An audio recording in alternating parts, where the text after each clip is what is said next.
Hello there guys, it's me again, UnstableVoltage, with another episode of How to Feed the Beast in Minecraft.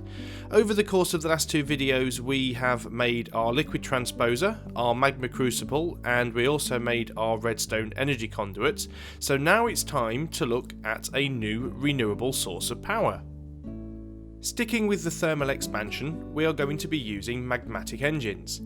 The magmatic engine provides us with Buildcraft power and is run from lava.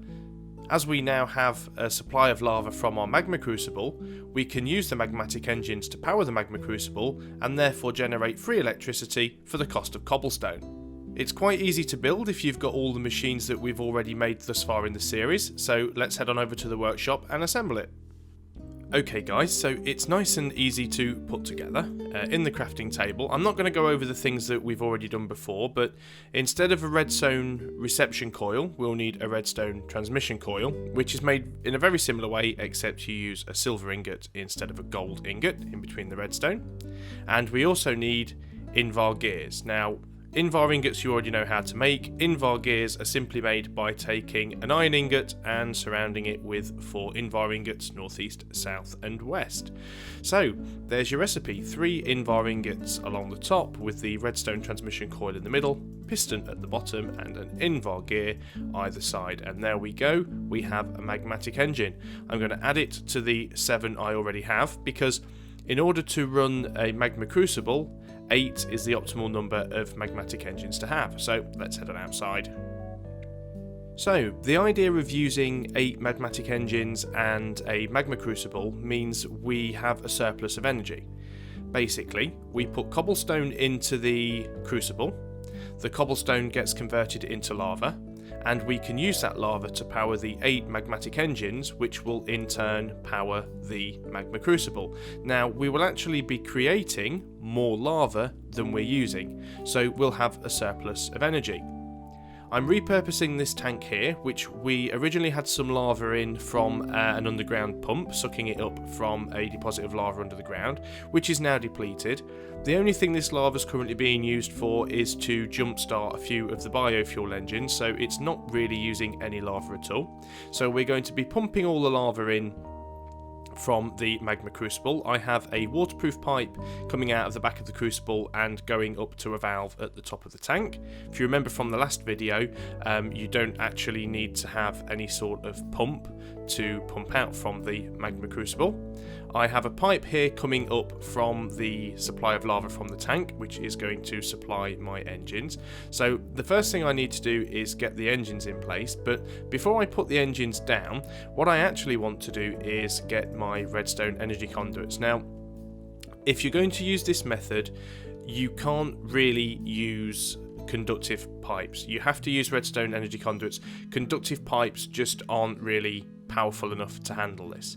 So let's put down our conductive pipes. Now I'm going to have my engines along the side here, so the first one will probably be here, and we'll just move this along. So we're going to have 8, so the first one there's the second, there's the third, we'll put the 4th one here, and I will go across to the other side for the other ones. Now, like I said, it doesn't really matter on the length of these, which is one of the things that's fantastic about them.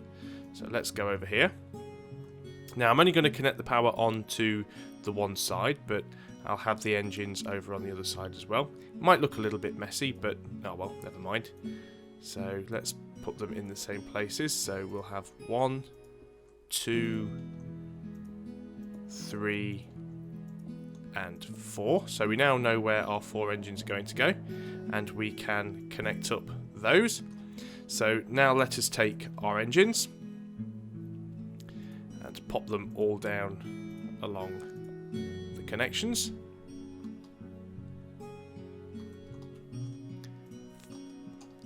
Five, 6, 7, and 8.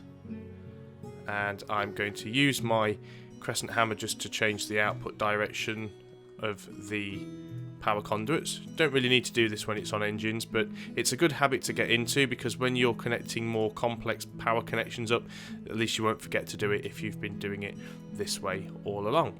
So there we go. We now have 8 engines connected up to our Magma Crucible via redstone energy conduits.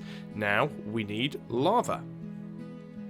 So I'm going to take my stone waterproof pipe, which is what our lava is being supplied with at the moment, and take it from this connection here and run it along the top of our engines. It should connect to them all.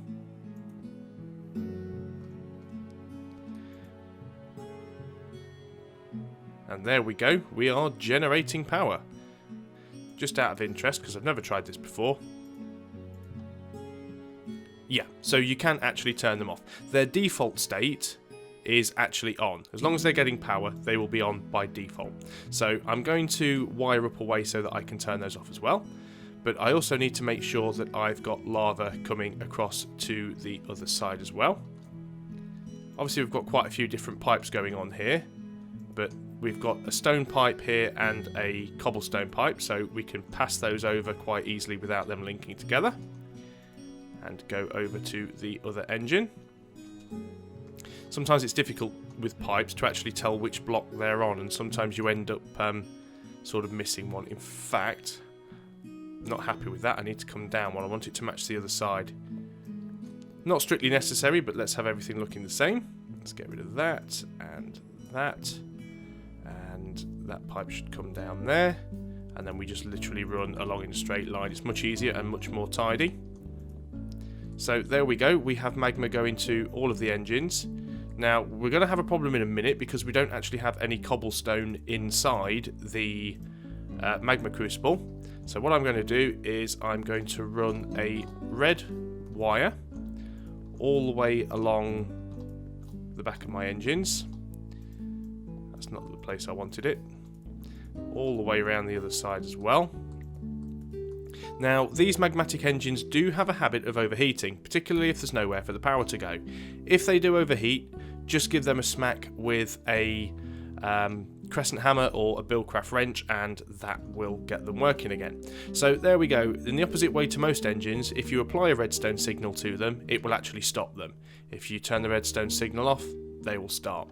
So what we've got now, we've got lava coming from our tank, going into our 8 engines, which are providing power to our magma crucible, which at the minute doesn't have anything in there. So what I've done, if you remember a few episodes ago, we had our quarry, and our quarry was just pumping absolutely everything out into this bank of chests here. What I've now done is directly out of the quarry, before we even hit the chests, I've added a diamond pipe, and that diamond pipe filters all cobblestone out through the white side, which is the top, and that runs along that pipe. Let me just turn the quarry back on because it's currently off. So all of the cobblestone will come up from the quarry, go up through the diamond pipe and all the way along this long pipe at the top, and all of the cobblestone will be deposited directly into this diamond chest here. So all I need to do is get my cobblestone from the diamond chest into my magma crucible. So the way I'm going to do this is using a transposer and pneumatic pipes, because for now that's the easiest way to make sure that it doesn't overflow. So I'm going to put down my transposer, and it's facing the wrong way. Haven't got a screwdriver with me, so I'm just going to pick it back up and do it this way. There we go. Now it's facing the right direction.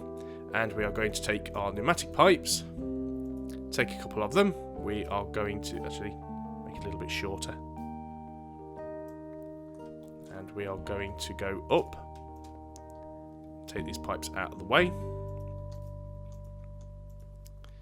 and try and line it up with our magma crucible. There it is. We're going to come this way and go into the top. There we are.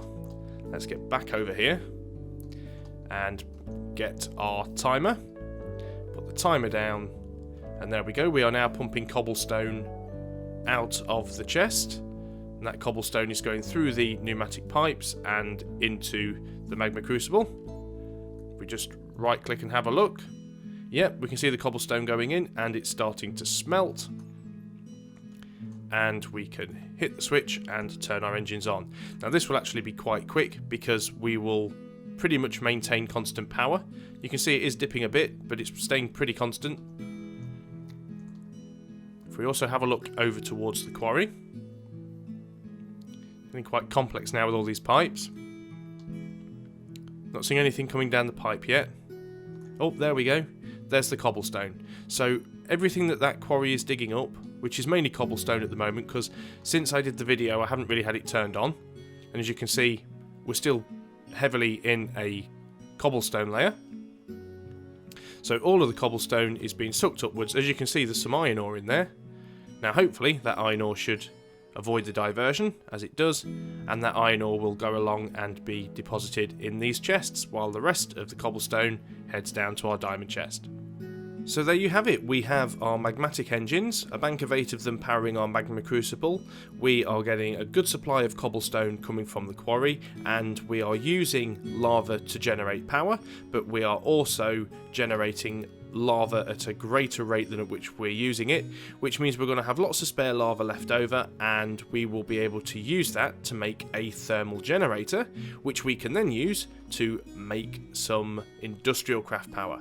And if we do decide that we want to stop this process, all we need to do is flick this switch and we can turn these engines off.